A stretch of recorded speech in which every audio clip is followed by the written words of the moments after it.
भावेश बळीराम पाटील, गुरुवर्य योगी दादानाथजी शिष्य यांची आज आंतरराष्ट्रीय संत महासभा महाराष्ट्र राज्य अध्यक्षपदी निवड करण्यात आली आहे। यावेळी योगेंद्र वर्मा आंतरराष्ट्रीय अध्यक्ष, आंतरराष्ट्रीय संरक्षक, राष्ट्रीय संत श्री श्री 1008 जगद्गुरु स्वामी माधवानंद सरस्वती महाराज, राष्ट्रीय अध्यक्ष महामंडलेश्वर हर मनोज दास स्वामी,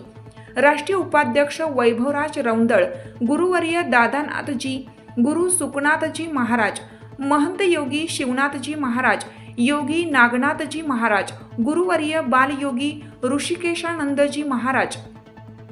योगी संतोषनाथजी गुरु दादानाथजी, योगी मुक्तानाथजी गुरु दादानाथजी, योगी सुंदरनाथजी महाराज, योगी दीनानाथजी महाराज, योगी शीतलनाथजी, योगी विशालनाथजी, योगी सिद्धनाथजी, योगी सरस्वतीनाथजी, महामंडलेश्वर स्वामी माधवानंद गिरीजी महाराज, महंत सच्चिदानंद सरस्वतीजी महाराज, आचार्य मदनजी महाराज, महामंडलेश्वर स्वामी हर मनोज दासजी, नाथभक्त भावेश पाटील, दीपेश भंडारी, रतन आमले, राहुल थेटे, रवी थेटे,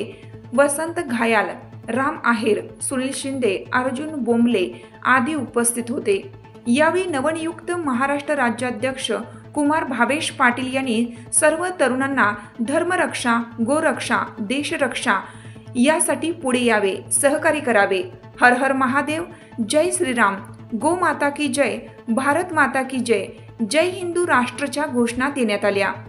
लोकमान्य न्यूजसाठी संचालक लक्ष्मीकांत शिंदे, नाशिक।